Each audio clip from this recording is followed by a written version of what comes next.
অপরিচিতের প্রেম একটি রোমান্টিক গল্প। হ্যালো বন্ধুরা, আজকের ভিডিওতে আমি আপনাদের জন্য নিয়ে এসেছি একটি রোমান্টিক প্রেমের গল্প। গল্পের নাম অপরিচিতের প্রেম। গল্পটি সম্পর্কে একটু বলি। গল্পের দুই মুখ্য চরিত্রের নাম আকাশ এবং নীলা। আকাশ একজন সাধারণ ছেলে, সে তার পরিবারের সাথে কলকাতায় থাকে। নীলা একজন উচ্চবিত্ত পরিবারের মেয়ে, সে তার পরিবারের সাথে ঢাকায় থাকে। দুজনের পরিচয় হয় একটি ভ্রমণে। তারা দুজনেই ভ্রমণ করতে খুব ভালোবাসে। তারা ভ্রমণ করার সময় একসাথে অনেক সময় কাটায়।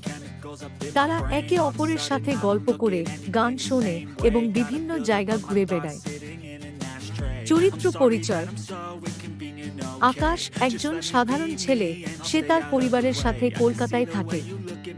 সে ভ্রমণ করতে খুব ভালোবাসে।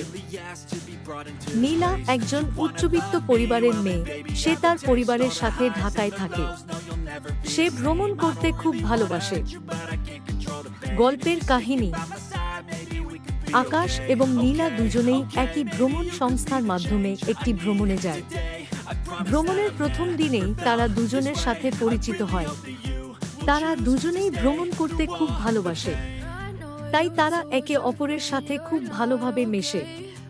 তারা ভ্রমণ করার সময় একসাথে অনেক সময় কাটায়।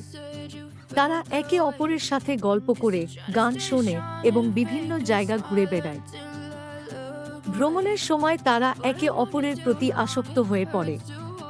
তারা দুজনেই একে অপরের সাথে সময় কাটাতে খুব ভালোবাসে। তারা একে অপরের সাথে ভাগ করে নেয় তাদের মনের সব কথা।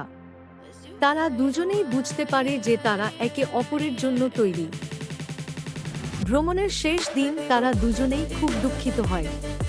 তারা একে অপরের কাছ থেকে বিচ্ছিন্ন হতে চায় না, তাই তারা দুজনেই সিদ্ধান্ত নেয় যে তারা একে অপরের সাথে যোগাযোগ রাখবে। ভ্রমণের পর তারা দুজনেই একে অপরের সাথে যোগাযোগ রাখতে থাকে। তারা ফোন করে, ইমেল করে এবং সোশ্যাল মিডিয়ায় কথা বলে। তারা একে অপরের সাথে প্রতিদিন কথা বলে।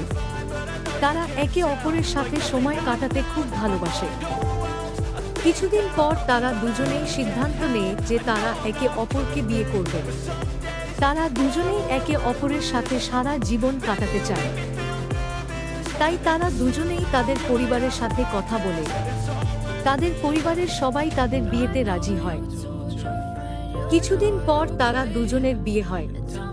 তাদের বিয়েতে অনেক মানুষ উপস্থিত হয়।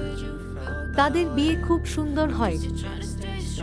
আকাশ এবং নীলা খুব সুখে সংসার করে। তারা দুজনেই একে অপরের জন্য সবকিছু করতে পারে। তারা দুজনেই একে অপরের সাথে সারা জীবন সুখে কাটায়। বন্ধুরা, এই ছিল একটি রোমান্টিক প্রেমের গল্প। আশা করি আপনাদের ভালো লেগেছে। যদি ভালো লেগে থাকে তাহলে অবশ্যই লাইক, কমেন্ট এবং শেয়ার করবেন। আর নতুন গল্পের জন্য চ্যানেলটি সাবস্ক্রাইব করে রাখবেন।